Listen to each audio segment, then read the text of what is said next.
research seems to indicate that cancer is created by a toxic way of living. This research shows that although we do not have control over the toxic stressors in our lives, we do have an influence over the way we manage them, respond to them, and interact with them. The substances in our environment, the foods we eat, our thoughts, all play significant roles in how we either prevent or cope with illness.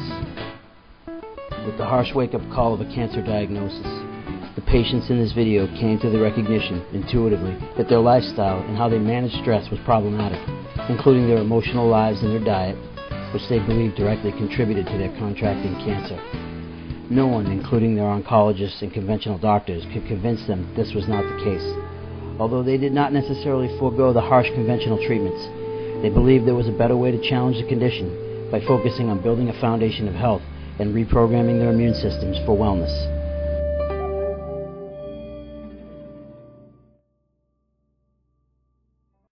I went to an annual routine gynecologist appointment, and my gynecologist actually felt a small lump, and I feel very fortunate because I don't think I would have found it myself, you know. And she immediately got me an appointment for a mammogram. It was like, I think 4 days or something. So I had the mammogram and a biopsy done.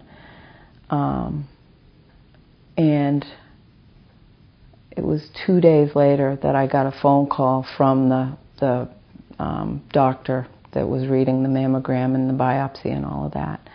And I'll never forget that day because I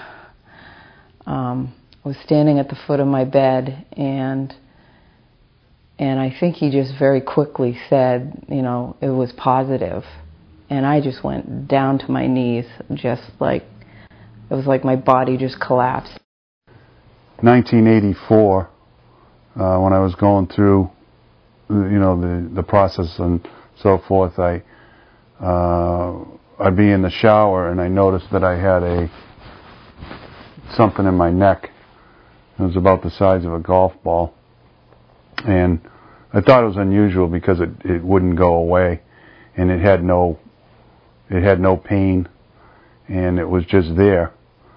And ironically, I was working with a buyer in Boston doing my job, and I just happened to say to the buyer, geez, I've got this thing in my neck.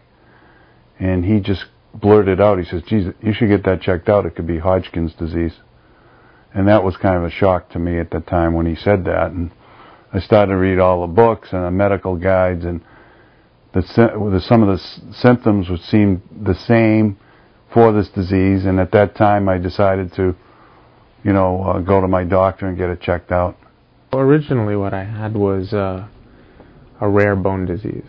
The disease is called Olier's disease. It's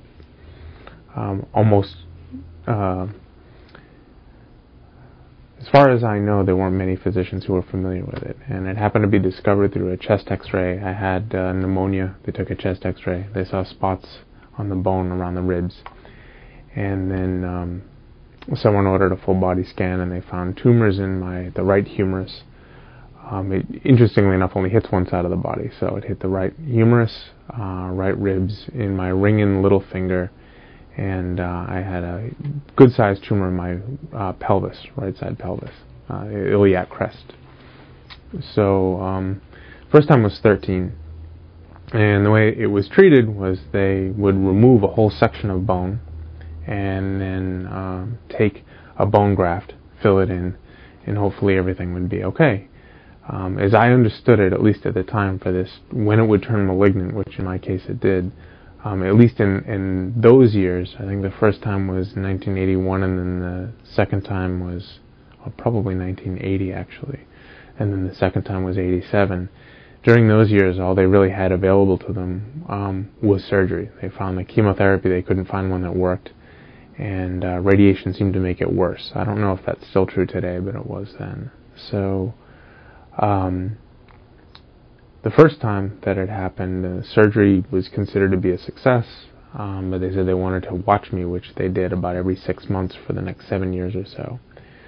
When I was about 19, I was probably at the peak physical condition, really. You know, I was a college student.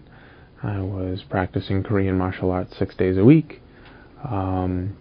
Really thought I was doing great. Went in for my checkup. They said the tumor in the pelvis had grown. It was about the size of a softball. They didn't know if that had turned malignant or not, but they needed to take it out because they said that the strength of the pelvis was such that if I had taken a direct hit in any of the martial classes, it would have pretty much imploded. So brought me to the hospital. Had a pretty big deal of a surgery. It's very painful. Bone things just in general, if you ask anybody who has a bone experience, is pretty painful. And I don't know, maybe 3 or 4 days after that, the surgeon came in and said, okay, well, we got the test back. It is malignant. Obviously I have some problems. So what was strange about that was I didn't really feel anything. I wasn't afraid. I wasn't. I don't even want to say that I wasn't concerned. It was very funny. I felt like all my feelings had kind of disappeared. In 2001, I was diagnosed with what they called a nodule. 3 of them on my right lung. And the surgeon at the Dana-Farber, also at Brigham, same guy, he said, oh, no problem. He says, we go in, we take them things right out. He says, no problem at all. It's a very simple operation. So I go into the Brigham, and I told him I just lost my partner to melanoma. He lasted 51 days and he died, 44 years old. And I told him, I said, Mike, if this nodule turns out to be melanoma, just sew me up and send me home. I don't want no treatment because I know what Bob went through.